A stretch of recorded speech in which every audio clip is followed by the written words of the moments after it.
Mirror, I'm Ritangshu Bhattacharya. Ladies and gentlemen, the operative word for the last 24 hours has been tariffs. Not tariff, which has also admittedly come out in spades from the two gentlemen behind my left shoulder, but tariffs.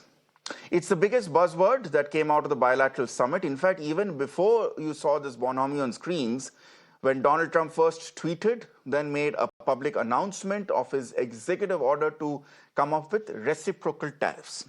Now, since then, everyone has probably tried to tell you their interpretation of whether this is good news or bad news for India. Unfortunately, I'm sure a lot of us still don't even know what exactly tariffs are and how they actually might benefit you. So tonight, I'm going to take inspiration from my colleague Sneha's show, Beyond the Headline. That's going to come up, by the way, in 30 minutes. You can see that on the bottom of your screens. And then, like Sneha, I'm going to try and go beyond the tariff talk that you might have seen in the headlines. Now, in journalism schools, we're often taught what is the 5 W's and the 1 H when it comes to understanding a concept. Let's try and apply that to the concept of tariffs. So what exactly are tariffs? Let's start with the what. What exactly are tariffs here? Now, these are taxes put on imported goods to make them pricier than domestic goods. Simply put, if the United States wants to sell us a Harley-Davidson bike in India, it will be taxed in such a way that it will be more expensive than your Royal Enfield bike. So a consumer will think twice before buying a Harley-Davidson bike. Now, why Trump is doing it is because Trump says that it wants reciprocal tariffs to be leveled. So what Trump is saying that United States pays more in tariffs than it gets. So saying that now if we want to sell, for instance, a Tata or a Mahindra car in India, we should be applied to similar tariffs. So when will these tariffs kick in? That's the next question. When? We don't know yet. Probably by the beginning of the next financial year, which is in April 2025. That's the question to when. Then let's have a look at the next question. What does mean? What are the sectors that will be affected here? And the sectors, which sectors? Steel, auto, as we told you, electronics, pharma, all industries with a high trade deficit. Industries where the tariffs in India are a lot higher than the corresponding tariffs in the United States. Which are the countries which will be hit? Now, obviously, we told you India is one of those countries, but not just India. All manufacturing hubs, whether it be China, whether it be the European Union, even America's neighbors, Canada and Mexico, they have also been at the receiving end of Donald Trump's tirade. And finally, then, what does it mean for you and me? As we will see in detail, it means there will be trade wars, supply chains will be disrupted, and the end result to you and me will be that there will be increased consumer prices. So does Trump really have a case? Does US pay a lot more in terms of tariffs when it comes to India in contrast? So let's put out two figures on your screen, which will try and explain the trade deficit which has got Trump so upset. Now, according to estimates here, India's tariff on export goods is 855.1, and the contrary to that is 362 for India, which is why you see the big difference in the trade. You see the massive difference in the scale. Let's go them sector by sector. In fact, the figure comes to 9.5% and 3% at this point. Let's go sector by sector at this point here. In tobacco and trade, as we put out on the graphics here, let's go sector by sector. Yeah, in tobacco and beverages, it's 74.5% is the tariff by India. In the United States, it's 17.5%. Therefore, the differential is 15%. Let's have a look at the next sector. When oilseeds, 60.1% versus 7.1%, it's a differential of 53%.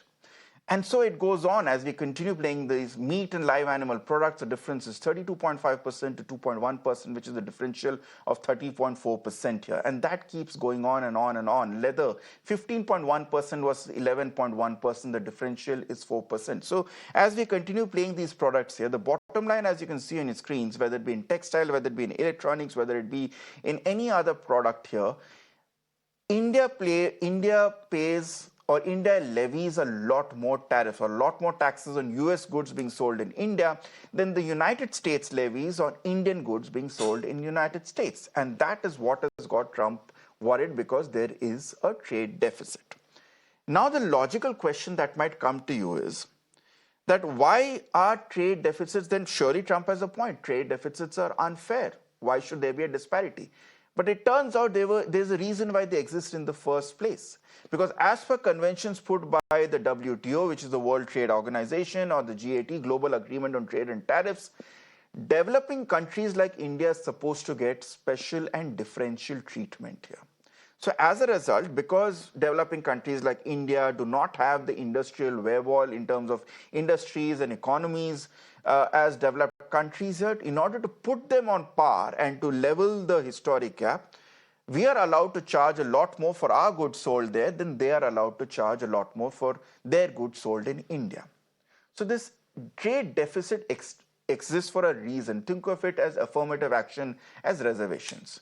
Now, if you remove that, then you pit the might of US's industries, the might of US's ability, US's resources versus the might of India's resources.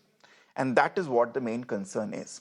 Now, finally, how does this impact you? We have brought it down to 5 key reasons why it impacts you. These reciprocal tariffs, or simpler way to look at it is just tit-for-tat tariffs. Number one, India will have to buy more US goods to reduce trade imbalance. And you're seeing that at this point. India has already pledged to buy liquefied natural gas through Indian oil from United States here. So India will have to pay a lot more in order to reduce this. The second key consequence here, which we're looking at the impact of a trade is that the more you buy from United States or US products, the more the dollar will strengthen. And as a result, the rupee will weaken. So you have already seen the rupee at a historic low. That is going to continue as the moment we come up with reciprocal tariffs. Point number 3, which is also very interesting at this moment here. Point number 3 is that the more we come up with reciprocal tariffs, the more US imports will get cheaper. So that is a direct sledgehammer blow on the concept of Atmanirbhar Bharat, or Make in India, which is what is creating this trade deficit here.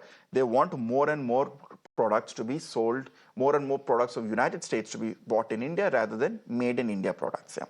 Then point number 4, which is also something which we are very importantly looking at, is what happens is if US products become cheaper, if US brands become cheaper, then the wealthy will pay a lot more and purchasing those products made in the United States.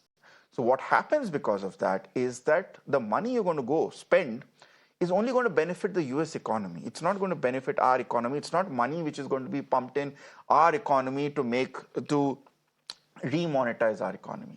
And the last concern, which is slightly a bit more on the macro picture, is that this will create trade wars and this will create more pressure on India to buy defense equipment. That's also a very key question that we're looking at this point, is to whether at this point this is all pressure tactics to get India to buy more defense equipment from the United States.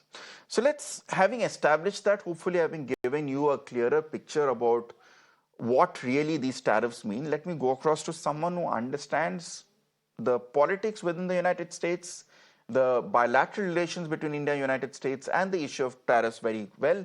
Let me go across to Anthony Renzulli, who is the associate partner of the Albright Stonebridge Group's South Asia practice. He's a former career US diplomat who's also recently served as the director for India in the Biden White House. Thank you so much, Anthony, for joining us this evening. Good evening to you. My first question: has Trump's call for reciprocal tariffs effectively signaled the end of decades long of global trade norms, particularly the special provisions that we mentioned for developing countries under WTO and GATT rules? How do you see this impacting India's trade strategy?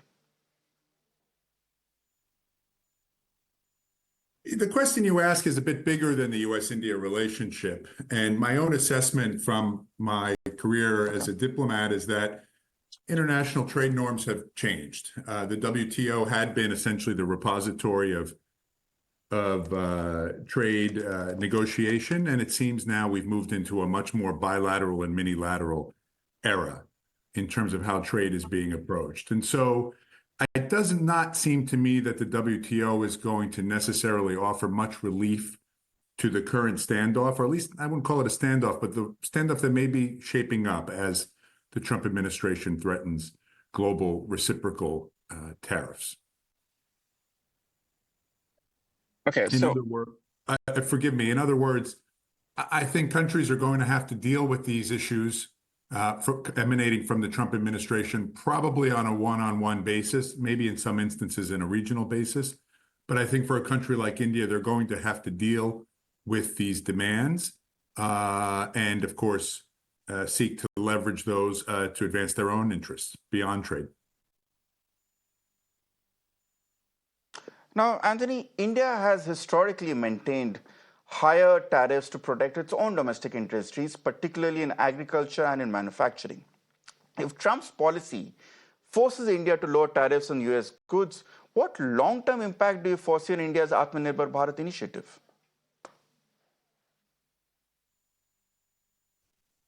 It's a good question. I think there's still a way to advance Make in India. And I think the outcomes of the visit of Prime Minister Modi, I had an opportunity last night to review a very substantive joint statement, for example, suggests that Make in India is not lost in the ferment of U.S.-India bilateral relations. The U.S. side, for one, is probably not going to refer to it explicitly, and maybe the Indians as well might seek to modulate Make in India. But when you expand it and look at it from a strategic perspective, building India's capabilities to, most importantly, ensure its own security, to contribute as a net security provider in the Indian Ocean region, and more widely in the Indo-Pacific, if not globally, as well as India's role and its potential to serve as a hub for global supply chain diversification and resilience, particularly in critical technologies, but even more widely in consumer goods, for example. These are issues that I think are in the interest of the United States. I think there's a sense conveyed to me, at least from the joint statement, if not really the remarks or the comments of Donald Trump in the run-up to the arrival of the prime minister, that the United States has not lost the thread completely on this. And there's probably, I sense, a fair amount of continuity from the Biden administration, even if they've decided to repackage several initiatives.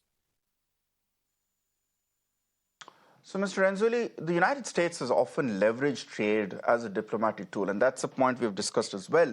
Given that India is increasingly buying United defense equipment from America and cutting down its import or its reliance on traditional allies such as the former erstwhile Soviet Union and now Russia, do you think Trump's tariff threats are actually more about realigning trade balances, or are they actually about exerting strategic pressure on India?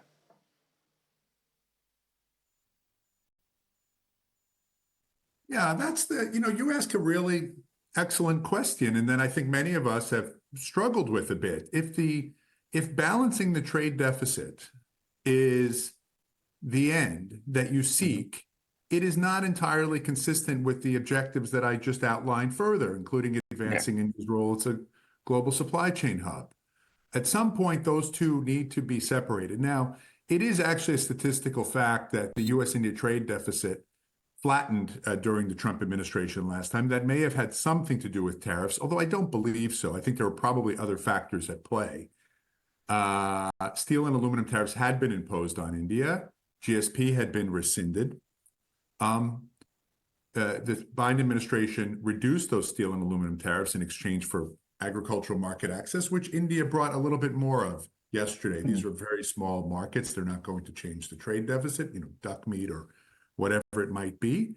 But nevertheless, those things happen. So, you make a good point. I retain that you can compartmentalize trade and strategic trade. One of the things that's interesting to note is that in the first Trump administration, even as tariffs were imposed on steel and aluminum and the GSP market access was rescinded, India won strategic trade authorization tier 1 access, basically ally level access to to a vast array of dual use technologies, arguably far more consequential for India's technological and industrial development than the trade issues that may have been, than the tariffs that may have been imposed selectively.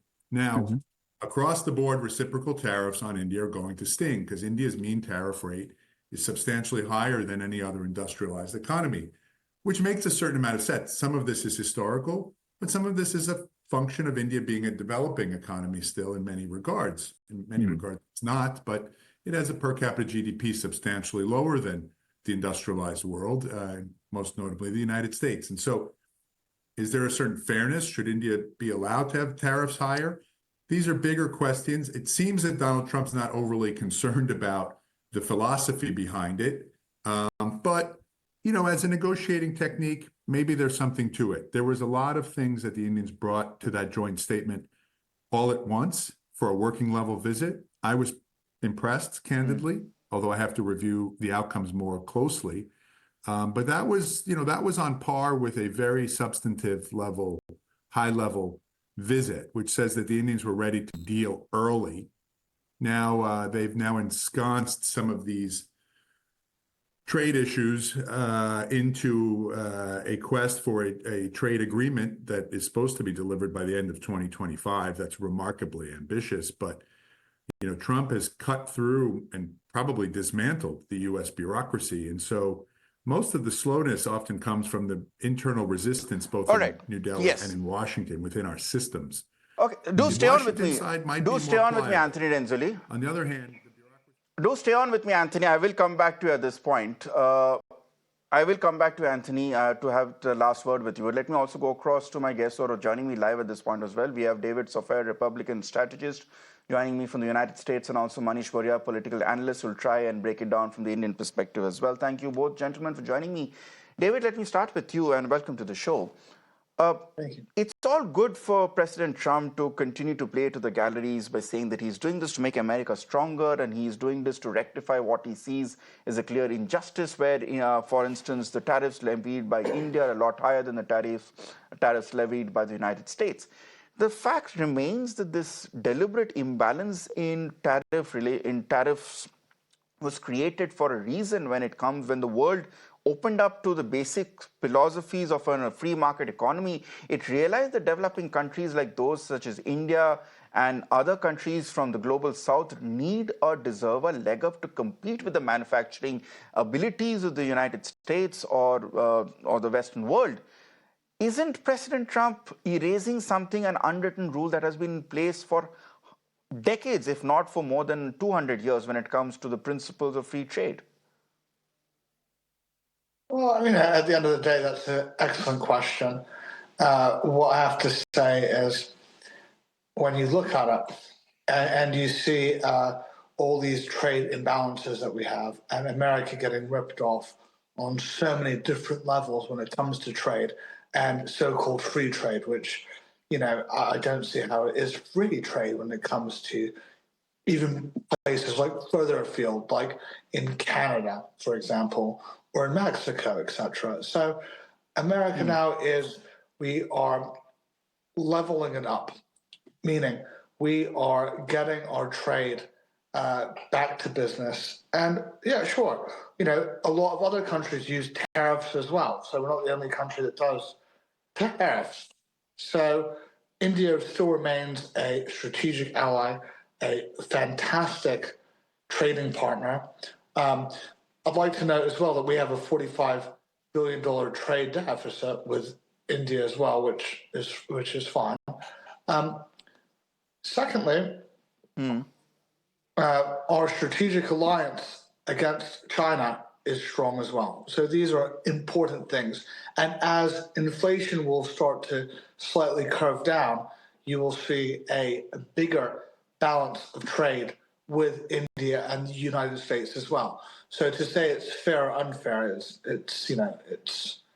I would say that's subjective at best. Okay, so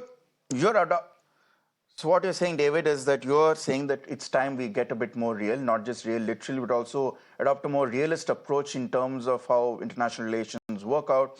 And every country will work in its own interest at this point, and then free lunch is handed out. Manish Varia, in that case, is India really prepared to deal with the concept of tit-for-tat tariffs? The rupee is already at an all-time low. This is only going to spike up demand further for US products, and India has already started bending backwards. They've made Harley-Davidson bikes a lot cheaper, which was a very key demand for President Trump. It's only going to make US products a lot more lucrative, which only means that India will put in a lot more money in purchasing US products and not so much in purchasing made in India products. Good evening to you, and good evening to all the viewers and my co-panelists. See, tit-for-tat in diplomacy and trade, I don't think it has ever worked. And we can't do with that with USA. It's our largest trade partner. At the same time, we have a very good defense ties, strategic partner.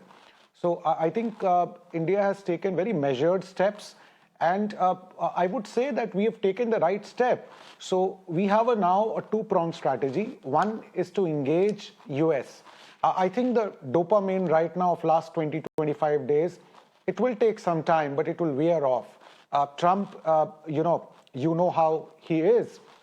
So, but his entire administration works differently. Diplomacy works pretty differently. They are much more realistic. And we all know that Trump caters to the domestic, his supporters rather than international order. So I think when the diplomats sit together, they will see reason, and India has to give concessions. There is no doubt over it, because on an average, our tariff rate has been around 9%, which the previous speaker pointed out, not the figure, but then we have a 45 billion trade deficit. So that, and on an average, America really charges us 3%. So there is a difference. I think that that difference with US is there, with China also, and there are many other countries. So I don't think India is on a separate boat as such. And we'll have to wait and watch and see how other countries respond. But to answer your question, I think India has also been very proactive by having bilateral trade talks with other countries. Like we have a trade pact with UAE. We are talking to Europe, and we are very close to having a negotiated settled agreement with that. We also have now a trade pact with Australia. And we, of late, you must have seen that India and China have started negotiating. So I think keeping Trump's, presidency in mind, every country, they are trying to really come together and have some bilateral trade agreements. Your diplomat was also, ex-diplomat was talking about that WTO is dead. In fact, I studied and I worked in an era where WTO was our mainstay, and we studied everything about WTO in foreign trade. And it seems so ironic that now WTO is just going the United Nations way. So yes, it's a new world order. And I think India would also have to respond. And as a country, we are responding to that. It's not that fascinating we are not what you point out, Manish Pariyar. We are less vocal about it. It's fascinating that we are actually, and Trump, so we are looking at perhaps globalization being new imperialism, as Donald Trump has often said. So you are saying that we are heading towards a direction where instead of having free market, multi-country agreements with organizations like the WTO, the G8 governing them, we are going to look at more country-to-country specific talks and country-to-country specific negotiations going on. In that case, David Sofer, one of the key skepticisms being leveled is that in the first 3 weeks, this is just Donald Trump playing to the galleries, still addressing the MAGA crowd, still addressing a domestic audience, even when it comes to international bilateral visits, such as that of the Prime Minister of India. And ultimately, when when pen is put to paper, and we expect that process to kick off in the first week of April, the realities will kick in, and a lot of the bluster which Donald Trump said in this press conference, and even while seated next to Prime Minister Modi, a lot of that will be tempered down with realistic details. Look, the world is a lot different place now.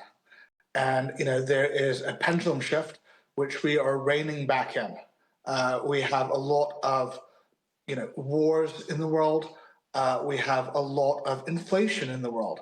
And we have a lot of draconian tariffs that have been implemented, especially through the Chinese, which we are actively and aggressively shrinking. So for the idea that the Republican Party is speaking to their base, our base is the entire world. So we are the party of the people, and we are healing, and we are shrinking all types of things, from inflation to supply chain to China's very pernicious one road system, etc. So through peace by strength and sorting out, the last sort of 4 years of absolute hyperinflation, supply chain crises, and draconian taxes on America and the rest of the developing world. So that's kind of where we are now. So to think that Trump is speaking to his base, etc., is really not the case. We are trimming the fat, Okay. from at home and domestically. So we look forward to good things to come. Our strategic partners, India, our relationship has never been stronger with safety, with trade, and we look forward to growing that trade in a very, very big way. So it's a win-win, and you'll see how it plays out. So you're saying, David, that it's essentially it's not bluster. Donald Trump is a man of his word, and they will continue, and it will still be a win-win for both countries. Let's see what Anthony Renzulli has to say about it. Anthony, the optimism, perhaps some would even call it naivety within Indian circles, is that ultimately when it comes to walking the talk, when the details are thrashed out in the Oval Office by the end of March or for the first week of April, the focus of Donald Trump's ire, or at least corrective this trade balance, will be on countries like Canada and Mexico, which have already been at the receiving end of Trump's antagonisms in the first 2 weeks of his presidency, maybe even China, maybe in the European Union. Is that optimistic, or is it naivety, given the fact that Donald Trump specifically on multiple points last night mentioned and singled out India as a tariff king?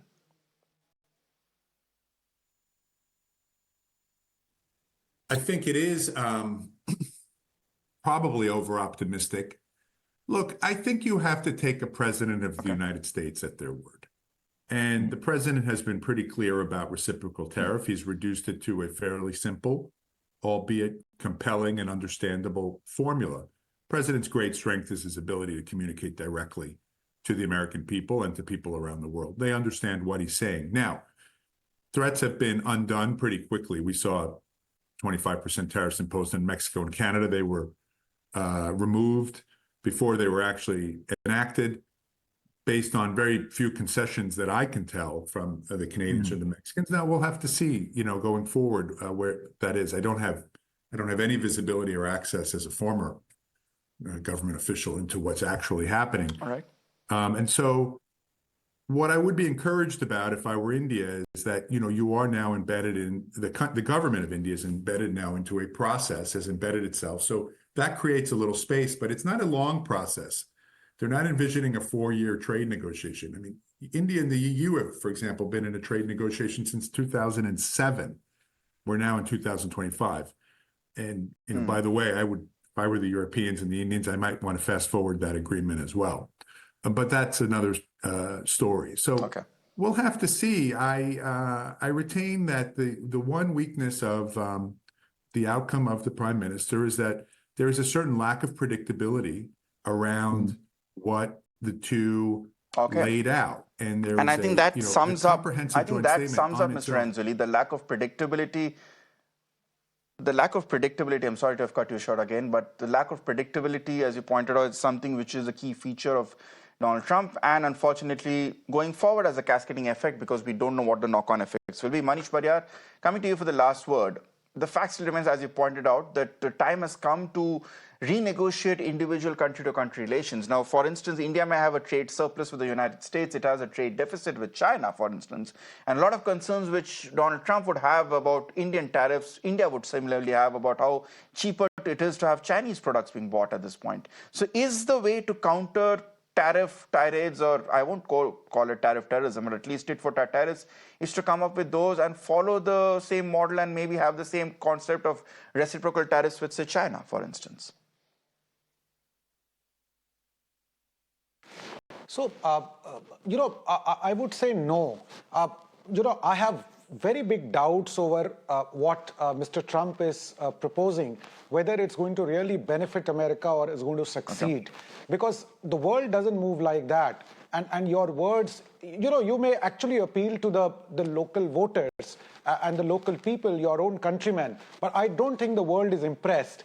Yes, America is powerful, but I think if the rest of the world comes together. Even if you look at the first term of Mr. Trump, he put on some tariffs. India put retaliatory tariffs, and then quietly, very quietly, when Biden administration came back, some of these were really removed. So, because the intelligentsia and the people behind it, they understand it's just not feasible. World is a global village, it's a market, and there is a huge Indian diaspora, some very powerful people out there. I'm sure they are also going to really exert some kind of influence on what he's trying to do. So maybe for some time, it's going to make a difference because he has to appeal to the local audience. But I don't think it's going to really change the way world is moving. I don't think one Trump can really change and undo what wise people have really thought and the basic principles of economics. It cannot be undone just by one person. I don't think so. And I don't think India can take that stand against China also. It is a cooperation and collaboration.